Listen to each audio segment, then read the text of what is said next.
জয় যিশু। জয় যিশু। Hallelujah. Hallelujah. Gita চতুর্থ খণ্ড। ঈশ্বরের লোক মসির প্রার্থনা। হে প্রভু, তুমি আমাদের বাসস্থান হইয়া আসিতেছ, পুরুষের হইয়া আসিতেছ।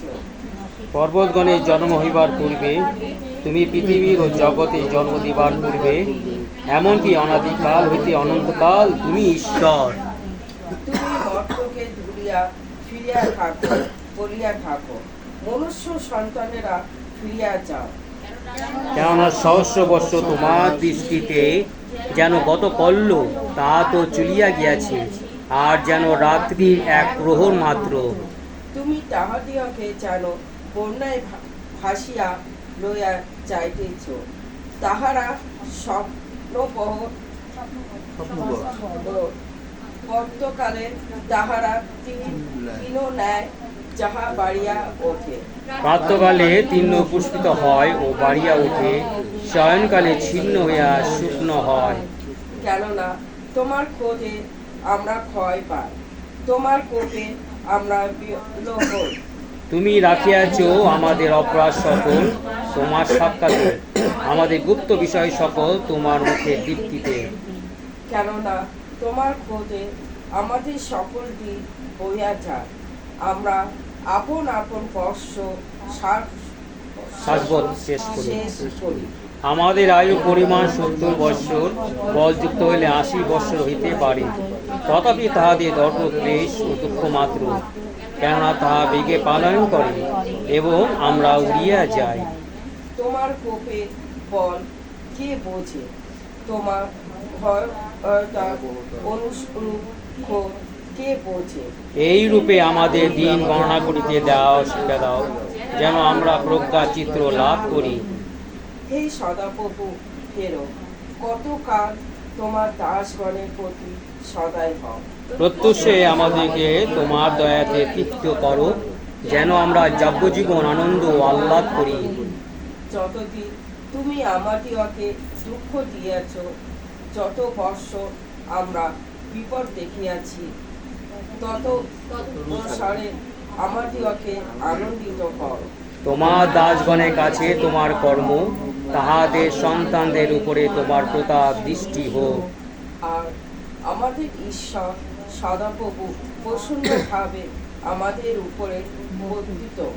আর তুমি আমাদের পক্ষে আমাদের হস্তে কর্মস্থায়ী করো, আমাদের হস্ত কর্মস্থায়ী করো। আমেন। আমেন।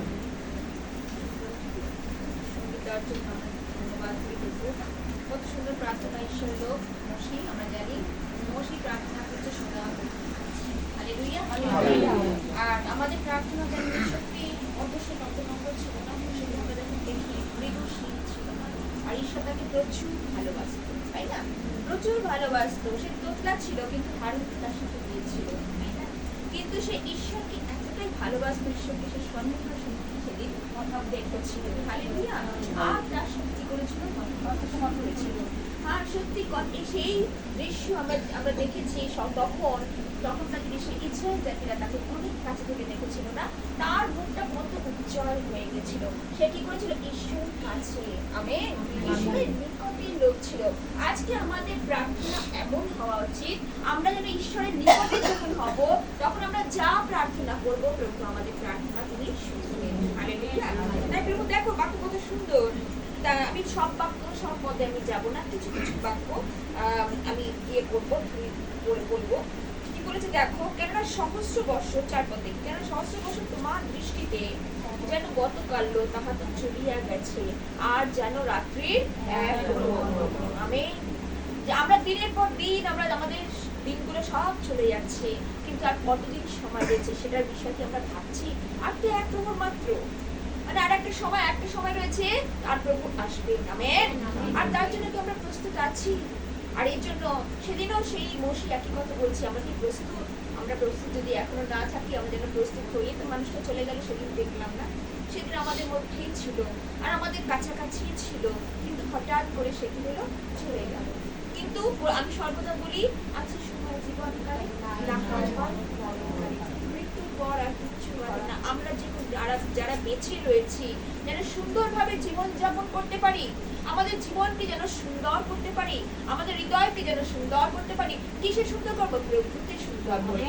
আমেন। প্রভুর বাক্যের সান্নিধ্যে যখন থাকবো, সহভাগিতার মাঝখানে যখন থাকবো, আমাদের আনন্দ শান্তি আমাদের প্রভু উপর থেকে দান করে। হালেলুয়া। তাই প্রভুর বাক্য কত সুন্দর দেখো। প্রভু বলছেন দেখো, আর কি বলছে দেখো, তুমি পাঁচ পত্রা, তুমি তাহাদিওকে যেন বন্যায় ভাসিয়া লইয়া যাইতেছ। সপ্তপদ, প্রাতকালে তাহারা তৃণের ন্যায় যাহা বাড়িয়া ওঠে, প্রাতকালে তৃণ পুষ্পিত হয়, বাড়িয়া ওঠে, সায়ংকালে তা ছিন্ন হইয়া যায়। আমেন। আজকে সেই ঘাসের সাথে আমাদের তৃণের সাথে আমাদের জীবনকে তিনি কি করেছেন? তুলনা করেছেন। হালেলুয়া। কি বলেছেন? প্রাতকালে দেখো কি সুন্দর পুষ্প কি হয়, ফোটে, আবার সায়ংকালে কি হয়? পুষ্প দেয়, হয়ে যায়। ঠিক তাই আমাদের জীবন যেমনি হয়েছে, আমরা যেমন জন্মেছি, আমাদের মৃত্যু আমাদের আসবে, কিন্তু আমরা তার জন্য মূর্ছা যেন না যাই, কিন্তু প্রভুতে যেন থেকে, প্রভুর সান্নিধ্যে থেকে আমরা যেন সহস্র বছর তার সাথে রাজত্ব করতে পারি। হালেলুয়া। তারপর বলছে কেন না তোমার ক্রোধ, আমরা ক্রোধে আমরা কি ভয় পাই, তোমার কোপে আমরা কি বলি। আজকে যদি তাহার কোপ থাকে, আমেন, আর যা তাহার কোপ, তার সান্নিধ্যে থাকবো, তার পরাক্রান্ত হস্তে নিচে থাকবো, কিন্তু যেন শয়তানের কবলে যেন আমরা না যাই। আর তার যদি কোপ একবার শুরু হয়, আমরা শেষ হয়ে যাই, আমরা বিহ্বল হয়ে যাই, আমাদের শান্তি আমাদের জীবনে থাকে না, আমাদের প্রেম আমাদের জীবনে থাকে না, আমাদের ঘরে বলো বাইরে বলে অশান্তি। সুতরাং আমরা প্রভুতে আছি, কিন্তু আমাদের শান্তি আমাদের জীবনে আছে, আমাদের মাথার উপরে আছে। তার পরাক্রান্ত হস্ত যখন আমার মাথা, তার এই প্রত্যেক বিশ্বাসীর মাথায় রয়েছে, তাহলে আমরা তার সান্নিধ্যে আছি, তাহলে তার শান্তি আমাদের জীবনে আছে। হালেলুয়া। এই শান্তিদাতা হচ্ছে, তাই বলছে না, শালোমের রাজ, শান্তিরাজ। হালেলুয়া। তিনি হচ্ছে আমাদের শান্তি দিতে এসেছে। তাই আমরা যখন দেখি যে প্রভু বলছেন যে ব্যক্তি পরাৎপরতায় থাকে সে ছায়াতেই বসতি করে। সত্যি আজকে ছায়া কে? আমার প্রভু খ্রিস্ট। তার অন্তরালে থাকতে হবে, তার ছায়া। আমরা দেখেছি না, তিনি এই দারুদের পত্র অনেকবার আমরা দেখেছি তিনি দুর্গর সাথে তুলনা করেছে না, তিনি আমাদের দীন দুর্গ। আমেন। তিনি ঢাল স্বরূপ ঈশ্বর। আমেন। তিনি পর্বত স্বরূপ ঈশ্বর।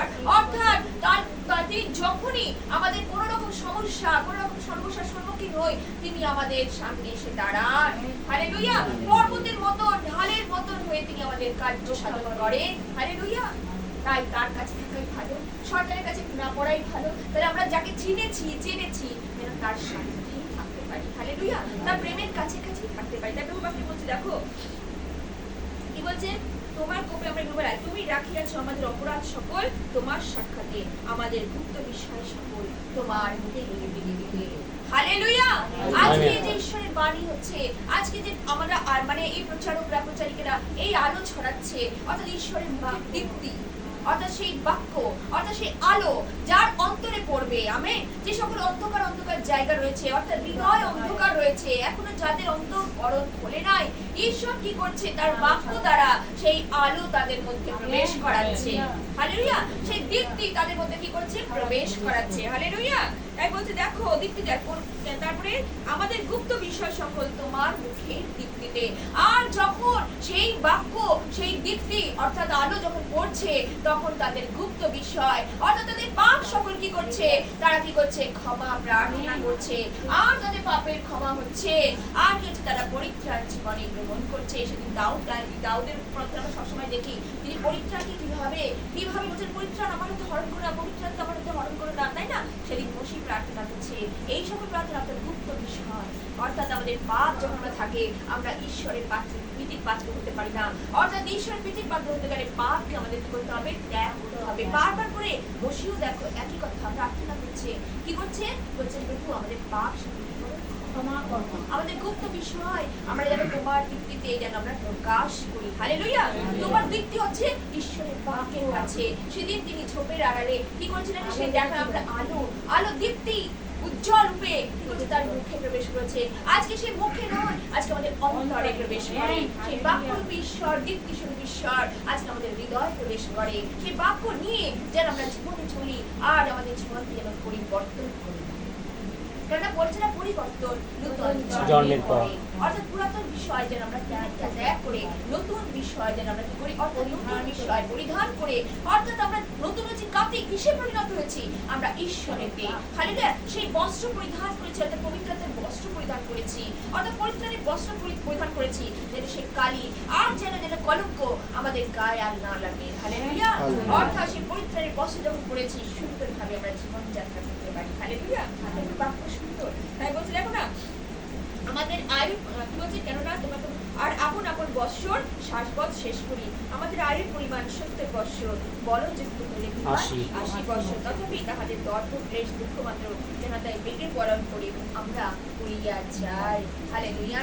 শ্বাসপথ আমরা শেষ করি, অর্থাৎ কি বলছে, আমরা আপন আপন শ্বাসপথ, আমাদের শ্বাস যতক্ষণ চলে ততক্ষণ আমরা আছি, যখন শ্বাসটা চলে যাবে তখন আমাদের শরীরের কোনো মূল্যই থাকবে না। থাকে কি আমরা শেষ হয়ে যাই, শ্বাসপথ শেষ করি, তাই না? আমাদের শ্বাসটা বেরিয়ে গেলে আমরা শেষ। আমাদের এই মাংস পড়ে থাকলে মাংস হয় ধুলিতে, তাই বলছে না ধুলির মানুষ ধুলিতে গমন করিবে। ঈশ্বরের বাক্য তাই তো বলে। এটা মাটিকে যতই সাবান সেটা দিয়ে দিয়ে এ দেহ কিন্তু মাটি, এটা কিন্তু actually মাটি। জানো তো মাটি দিয়ে ঈশ্বর তৈরি করেছিলেন, মাটি দিয়ে ঈশ্বর তৈরি করেছিলেন, যত্নে তৈরি করেছিলেন, কি সুন্দর না? সেই আদমকে তৈরি করলেন, তারপরে আদমের পাঁজর থেকে তৈরি করলেন হওয়াকে। এইটা হচ্ছে মাটি। এই মাটির দেহকে আমরা কত যত্ন করি, তাহলে আত্মাটাকে কত যত্ন করতে হবে। আত্মাটাকে যত্ন করতে গেলে ঈশ্বরের সান্নিধ্যে থাকতে হবে। আমেন। আর ঈশ্বরের সেই পরাক্রান্ত হস্তে নিচে থাকতে হবে, সহভাগিতায় থাকতে হবে, বাক্যের কাছে থাকতে হবে, আর তার আত্মা সকল কি করতে হবে, পালন করতে হবে। সেদিন মসি অনেক আজ্ঞা, আমেন, পালন সেদিন দিয়েছে ঈশ্বর। আর যখন তখন আসছে না, দেখছে তারা নিজেদের মতো নিজেদের প্রতিমা বানিয়ে কি করেছিল, সেই সকল দেবতার কাছে তারা নাচ গান প্রণিপাত এসব করেছিল। রেগে গেছেন ঈশ্বর, হ্যাঁ। আর তারপর মসিও রেগে গেলেন, কি করছিল, প্রেম করানো কি করছিল। আমরা যেন অনেক সম্পর্কে চলি, ঈশ্বরের আজ্ঞা সম্পর্কে তোমার বিশ্বাস রয়েছে, বিশ্বাসীদের জন্য বাক্য যখন যায় বিশ্বাসীদের চলতেই যায়। অবিশ্বাসীরা যারা বোঝে না তাদের চলবে না, ঈশ্বরের আসা যাবে না। কিন্তু বিশ্বাসী যারা হয়েছে তাদের জন্য একমাত্র ঈশ্বরের বাক্য আমাদেরকে অনেকভাবে শাসন করছে। হালেলুয়া। অনেকভাবে আমাদেরকে বোঝাচ্ছে তিনি যিনি প্রেম করেন, আমরা দেখেছি তিনি প্রেম স্বরূপ ঈশ্বর, তিনি প্রধান্বিত ঈশ্বর, আমেন। হালেলুয়া। আমি ক্রোধ স্বরূপ ঈশ্বর, আবার তিনি দয়াবান, আমেন, ঈশ্বর। হালেলুয়া। তিনি দয়াও করছেন, তার দয়াও তিনি কি করছেন, ঢেলে দিচ্ছেন। তাহলে কত রকমের রূপ তার রয়েছে, তোমরা যেরকম যেরকম করবে তিনি তার প্রতিফল তিনি তাদেরকে দেবেন।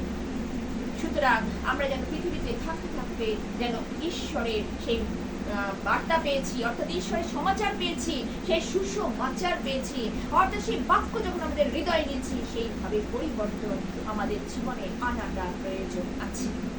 হালেলুয়া। আমাদের হচ্ছে সহভাগিতা হচ্ছে শিক্ষার জায়গা। এই সহভাগিতা মানে হচ্ছে শিক্ষার জায়গা, আমাদেরকে শিক্ষা অর্থাৎ গঠন করে, তাই না, তৈরি করে। আমরা যে এখনো যারা তৈরি হতে পারিনি, প্রভু যেন আমাদের সে প্রার্থনা করছে, বসে প্রার্থনা করছে, এখনো যারা আমরা তৈরি হইনি, প্রভু আমাদেরকে তৈরি করো।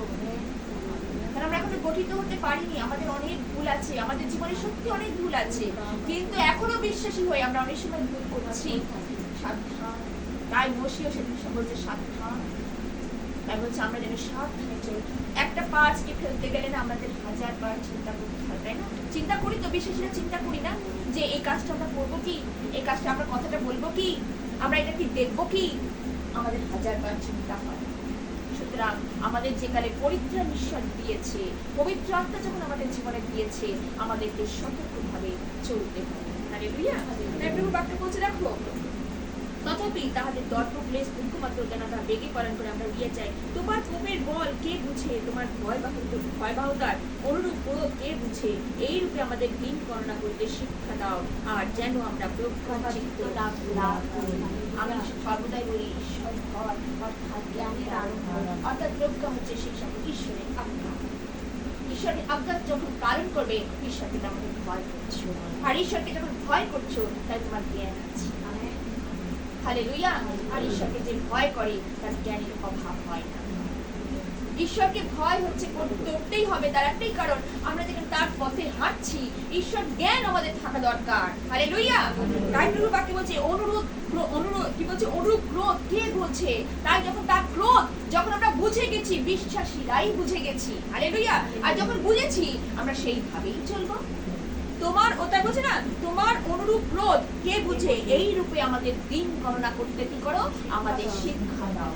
তিনি আমাদের শিক্ষা দিচ্ছেন তার বাক্যর মধ্য দিয়ে, গণনা করতে শিখাচ্ছেন।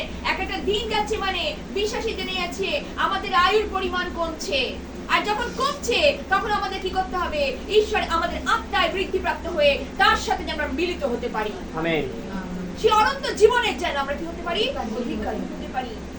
তাই বলছে না, আছে সময় জীবনকালে মৃত্যুর পর যতই তার জন্য প্রার্থনা করো, যতই তার জন্য লোককে খাওয়াও, সাধ্য সাধনা করো, কোনো লাভ হয় না।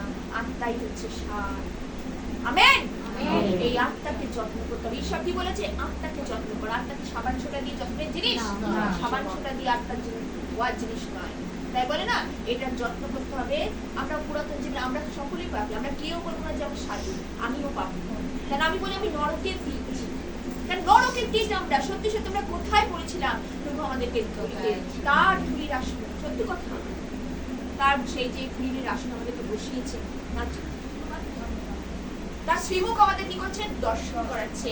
তার শ্রীমুখ আমরা কখন দর্শন করি, যখন আমরা পবিত্র হই, যখন এই যে প্রথমে প্রারম্ভে করি আমরা পাপের ক্ষমা চাই, আর যখন আমরা সহভাগিতা করি, আর যখন একাত্ম হই, আর ঈশ্বরের শ্রীমুখ তিনি আমাদের কি করেন, দর্শন করেন।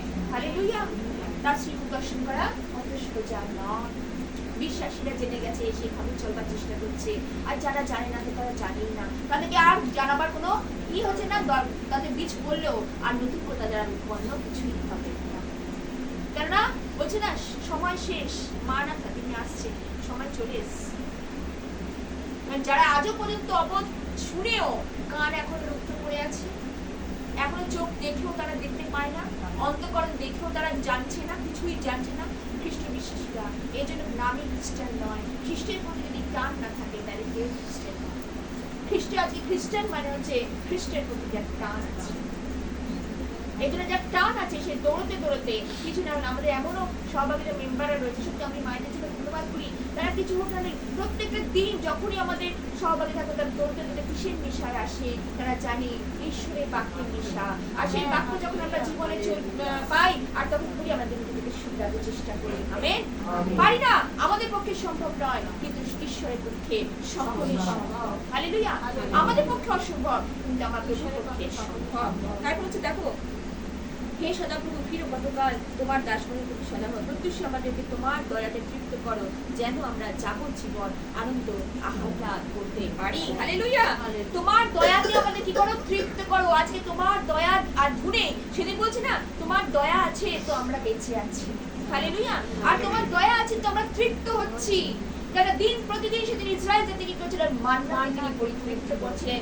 আজকে আমাদের সেই স্বর্গীয় মান্না হচ্ছে, আমাদের সেই জীবন খাদ্য হচ্ছে ঈশ্বরের বাক্য। আজকে আমাদের দিন প্রতিদিন কি করছেন, আমাদের মান্না দিচ্ছে। প্রভুর দাস প্রত্যেক দিন কি করছে, মোবাইলে কি করছে, আজকে মোবাইলে কি করছে, সেই ঈশ্বরের খাদ্য, ঈশ্বরের মান্না দিচ্ছে। আমেন। আমেন। সেই মান্না যখন আমাদের অন্তরে কি করি, আমরা রাখি, আর আমরা জীবনের শেষ পর্যন্ত যেন সেই মানে দুঃসময়, সেই সকল মানে এমন একটা সময় আসবে যখন তোমরা সেখানে দাঁড়াবার মতো নয়, কিন্তু প্রভু সেখানে তোমাদের দাঁড় করাবে, আর তোমাদের মুখের ভাষা তিনি খুলে দেবেন। অগ্রিম কি বলতে হবে, ঈশ্বর বাকি দেখাচ্ছে, অগ্রিম কি বলতে হবে। আমেন। প্রভু তোমাদের মধ্য থেকে তিনি বলিয়ে দেবে। হালেলুয়া। কি করতে হবে আজকে, এই দেখো মানুষ এত ইনোসেন্ট নিয়ে, এত এজেসার নিয়ে, কত রকম মানুষ চিন্তিত, কিন্তু ঈশ্বরে বিশ্বাসী যারা আছে তারা অত চিন্তা করে না। তারা জানে যা হবে হবে, যা হবে হবে, কারণ প্রভু যদি রাখে তো কে মারবে। হালেলুয়া। কেননা বিশ্বাসী অত উতলা হলে চলে না, কেন প্রভু তো বলছে শেষ সময় অনেক কিছুই হবে, কিন্তু সবাই যেন স্থির থাকো। হালেলুয়া। স্থির থাকতে আমাদের বিশ্বাসী স্থির থাকতে হবে। যারা বলছে যে হবে না, তাদের জন্য হবে, সবকিছুই হবে, কিন্তু ধৈর্য, কাল কি বলছিলাম, ধৈর্য সহিষ্ণুতা আমাদের জীবনে। আজকে যখন সে মসির মধ্যে দেখেছি আমরা কত ধৈর্য ছিল, ইসরায়েল জাতিকে চালাচ্ছে, এত বড় একটা জাতিকে চালাচ্ছে, তার মধ্যে ধৈর্য ছিল কত, তার মধ্যে ছিল সহ্য, তার মধ্যে ছিল কত রকম নম্রতা, যাতে ঈশ্বরকে এদিকে বঞ্চনা করে কিন্তু ঈশ্বরের কাছে আবার গিয়ে তাদের জন্য প্রার্থনা করে। কত কাকুতি মিনতি, তার মধ্যে কতটা ধৈর্য না থাকে এইসব করা সম্ভব? আজকে এত প্রচারিকা তাদের মধ্যে কতটা ধৈর্য না থাকলে একটা সভা সমিতি, একটা মণ্ডলী চালানো সোজা কখনো না। এই জন্য প্রচারিকাদের সত্যি কথা ধন্যবাদ, কেননা তারা ঈশ্বরের কার্য করছে। ঈশ্বর তাদের একটা গুরু দায়িত্ব দিয়েছে, গুরু দায়িত্ব। আর এই দায়িত্ব সকলের পক্ষে সম্ভব নয়। সেদিন মশিকে ঈশ্বর দিয়েছেন, আর সঠিকভাবে তিনি সেইভাবে কিন্তু ইসরায়েল জাতিকে সেদিন কি বলছিলেন, চালনা করছিলেন। তারপর বলছে যতদিন তুমি আমাদেরকে দুঃখ দিয়েছো, দেখো কি বলেছে, যত বৎসর আমরা বিপদ দেখেছি তদ অনুসারে আমাদেরকে কি করো, আনন্দিত করো। হালেলুয়া। সেদিন ইসরায়েল জাতির জন্য কত রকম ভাবে সেই জাতির প্রতি কি হয়েছিল, অনেক রকম ভাবে কি হয়েছিল, আঘাত আসছিল। আর প্রভু বলছেন কি, যত বিপদ দেখেছি, যত কিছু দেখেছি বসে প্রার্থনা করছে, তার তদ অনুসারে আমাদের কি করো, আনন্দ। অর্থাৎ তুমি আমাদের আনন্দ কি করো, ঢেলে দাও।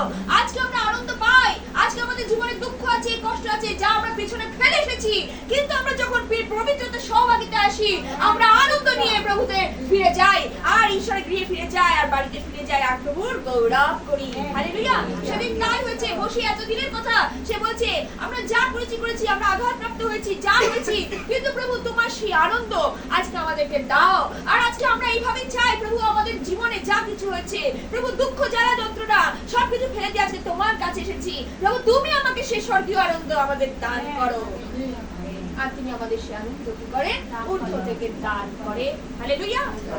আর প্রভু বাক্য কত সুন্দর, দেখো। আর বলছে, আর আমাদের সতর্কপদ, আর আমাদের ঈশ্বর সদা প্রভু প্রসন্ন ভাব আমাদের উপরে বর্তুক, আর তুমি আমাদের হস্তের কর্ম স্থায়ী করো। আমাদের হস্তের কর্ম স্থায়ী করো। হালেলুয়া। হস্তের কার্য, অর্থাৎ হস্তের যা আমরা কার্য করি, প্রভুই আমাদের কি করেন, সেই কার্যকে তিনি স্থায়ী করে। সুতরাং কোথায় যাব, ঈশ্বরের কাছে যখন থাকি, ঈশ্বরের সান্নিধ্যে থাকি, সেদিন কি করছে, বসে তাদের জন্য কার্য করবো। আমরা যা করছি প্রভু, আমাদের হস্তের কার্য তুমি কি করো, স্থায়ী করো। যেন আমরা তোমাকেই যেন আমরা সন্তুষ্ট করি, এবং তোমাকে এই হস্ত ব্যবহৃত হয়েছে ঈশ্বরের কাজের জন্য।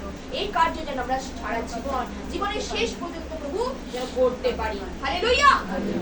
যাজক করেছিল না, আর জানি আমরা সেই তার ভাইকে যাজক করেছিল, সেই যাজক ওই সেই হস্ত অপবিত্র ভাবে কার্য করছিল। প্রভু বললেন না, তাকে কি করবে, বিনষ্ট করবে। ঈশ্বর মনে ঠিক করলেন, আর বসে কি করলেন, তার জন্য কি করছে, প্রার্থনা করছে। আজকে আমাদের হস্ত যেন অপবিত্র কাজ, এই কার্য আমরা করছি ঈশ্বরের কার্য, এই কার্য যেন আমরা জীবনের শেষ পর্যন্ত অপবিত্র ভাবে যেন আমরা জীবন যাপন না করি। প্রভু তাই প্রভু বলি, প্রভু হস্তের কর্ম তুমি স্থায়ী করো। হালেলুয়া। প্রভু সুন্দর বাক্যের জন্য প্রভু ধন্যবাদ করি, আর গৌরব করি। আমেন। হালেলুয়া। জয় যিশু।